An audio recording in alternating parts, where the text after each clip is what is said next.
just yesterday, we were talking about the fella that took out the full-page ad in the Plain Dealer.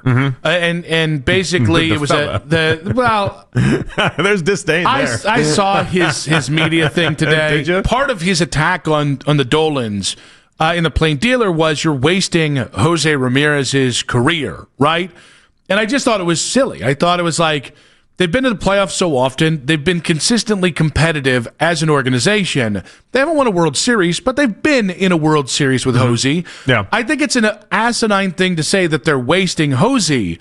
So when I consider that, I then look to Myles and go, no, the Browns are 100% wasting the prime of Myles, which is why when Myles asked for a trade in January, I backed him and said he has every right to do this because you are wasting his prime. And this season is another instance of, gosh, Myles is unblockable. He is on another level.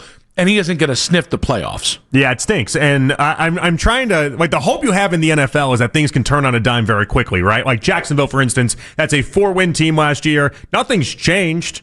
Trevor Lawrence is still their quarterback. And Trevor Lawrence, by the way, isn't even playing any better than we've seen Trevor Lawrence play in years past. His numbers really aren't particularly good. He's not having a great season by all accounts, but they are winning games. And I think the hope there would be that you can turn it around that quickly. But with Myles and the way that the Browns are attacking this, who honestly thinks that they're going to turn it around in time for Myles to go ahead and benefit from that? So I honestly don't know who is manning our social media page right now for Afternoon Drive, so I'm going to communicate on air with this. Okay. Whomever it is, I want to send out a poll. Whose prime is being wasted more by their organization, Jose Ramirez or Myles Garrett? Because if you answer Jose Ramirez, I don't know we're watching the Browns at all. I think you might just be so hard up on the Dolans that you're missing out on one of the great fumbles in football history being delivered Myles Garrett. And if he ends his career with 1 playoff win and 2 playoff appearances, it'll be one of the great, I don't even know you can quantify what an incredible disappointment that would be. So I think what the person on the paper was trying to get across, or I think where most Guardians fans try to get across with this wasting narrative of Jose's career, is that you're on the doorstep of being a perennial contender. Like, throughout his career, you've been knocking on the door. Again, ALCS appearance just last year. You've been to the World Series with J-Ram. Like, you've been right there, and I think they were hoping that you just burst through with a couple additions here and there, right? But what's funny is that in his career, at least early, they did make those additions. They did make the Andrew Miller thing. They talked about it before. They spent $150 million in 2017. They spent $150 million in 2018, right? But again, we're talking about the idea that you're knocking on the doorstep. You're right there. We don't have those conversations with Myles because you're not knocking on any doorstep when it comes to Myles. They're not a piece away. They're not like hey, if I scream at Andrew Berry loud enough, he's going to go out there and acquire the cornerback that we're missing. You're not there, and I think that might be the difference in this discussion. But they were. 'Cause I agree with you. But they were. Well, they walked into these guys, Stefanski and Barry. There was a run where they legitimately made an effort for it. Well, but they won 1 playoff game. These guys inherited Myles and Nick Chubb and Baker, and even though he was a clown show, OBJ and Denzel, the number 10 pick in the draft, which then they went to take the only left tackle out of that class that's out of the NFL at this moment in Jed Wills instead of Tristan Wirfs, who went 2 picks later.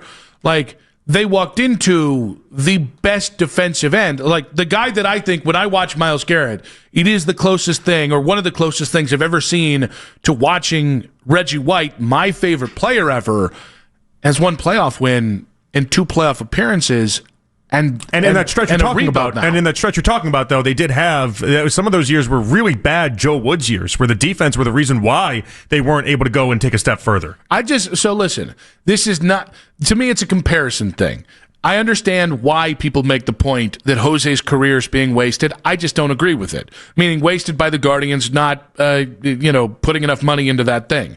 I think Jose's doing just fine. If Jose really felt like he was being wasted, he wouldn't have signed that contract extension for the team-friendly discount 3 years ago. I just look at Myles and I go, I still am empathetic. As annoyed as I was about all the offseason stuff, I'm still empathetic of a guy who deserves so much more, and I can't figure out why every day we don't have at least one person tweeting at us or in the super chat on YouTube saying, man, they're really going to waste this guy's all-time career, and he's going to sniff the playoffs once, maybe one more time. Because I think for a lot of people, that went away when he took the bag. When he took the $40 million and didn't force the hand, I think that went away. It's just my read on it. Like, if you really wanted to be gone and go to that situation that you talked about where you wanted to play for a Super Bowl team and you wanted to do that, listen, the teams were out there. As evidenced by the Micah Parsons trades, teams were out there. And that's even beyond just the actual Packers. We're talking the Lions had interest, the Bills had it. Teams were out there.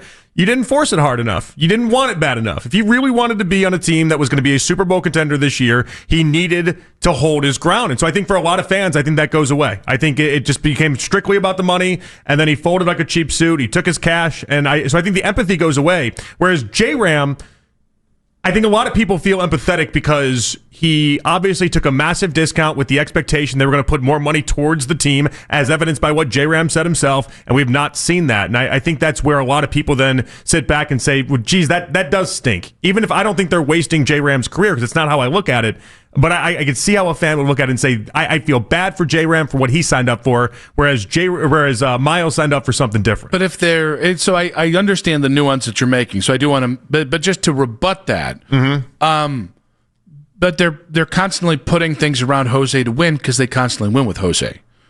No matter how much money the Haslam spend, and this is what always kind of I get guffawed about with the spend more money thing is the Haslam spend as much money as you can possibly spend, and they just don't run the organization well. They just consistently trip all over themselves in a way that's, I say, more humiliating. Like, if you're thrifty, but you've got a great front office, great GM, or a great manager, and a future Hall of Famer in Jose Ramirez, and you're going to the playoffs every year, could you be doing more to win? Yes. But the one thing you could be doing more is spend money. The Browns could be doing everything but spending money. That's such a bigger chasm between winning and not winning. Well, it shows that the Guardians are much closer to being a consistent winner than what the Browns ever are. Like, as what you're describing with the Browns runs way deeper than just a pocketbook fix. Yes. Whereas with the Guardians, there are many fans out there that believe that it is just as quick as a pocketbook fix, and that's all you need because you have the right infrastructure, you got the right pieces that are being developed. You just need the financials. Eric on the chat on YouTube saying it's Myles and it's not close. Well, at afternoon 923 FAN, whose prime is being wasted more by their organization? 56% of 43 votes, now 53 votes, saying Myles Garrett. 44% saying Jose Ramirez. When we talked about it before the show, by the way, we both agreed it was Myles. Yes. And I think it's Myles with a bullet. So if it ends up being a closer race on Twitter than what we thought it was going to be going into it, that's interesting to me. Dan in Amherst, real quick, buddy. Whose prime is being more wasted by their organization, Jose or Myles? Well, Jose got his streak, so we're good there. And as far as Myles goes, you don't have to have empathy for him to realize that his career, and as talented as he is amongst the best in the NFL, it's more his talent is being wasted more. And it doesn't have to do with money. It has to do with the proper front office. So...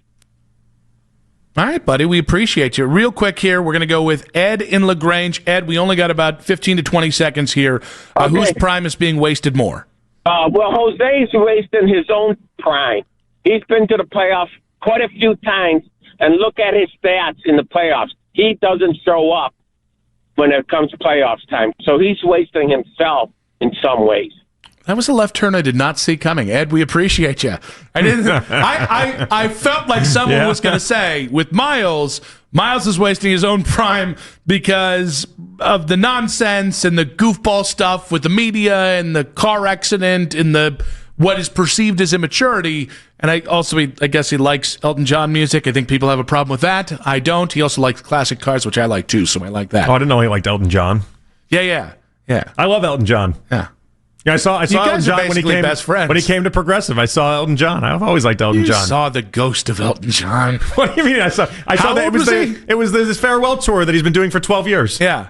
Yeah, how do you keep coming out with that? It's like the Yellow Brick Road farewell tour. It's like you've been doing that for a decade. Are you new to classic rock? That's all any of them do. How does that work that way? How do they keep Leonard getting away with Skinner's this? been saying goodbye since the plane crash in '77. I was like, I've seen you. You did the farewell tour at the Q. Now you're doing the one at Progressive. Or how many farewell tours do you get? They're different venues. I killed it, by the way, too. Still had it going. What do you mean? What do you mean? He can barely sing anymore. And he can't move. No, that's mean. I had an enjoyable time. It was Elton John. It was great. I'm not even a concert guy. You know this about me at this point in life. I loved it. I thought he was awesome. When Crocodile Rock came on, did you just lose your mind? Actually, one of my least favorite Elton John songs. It's one of his least favorite Elton John songs. I believe it. It's not a great song.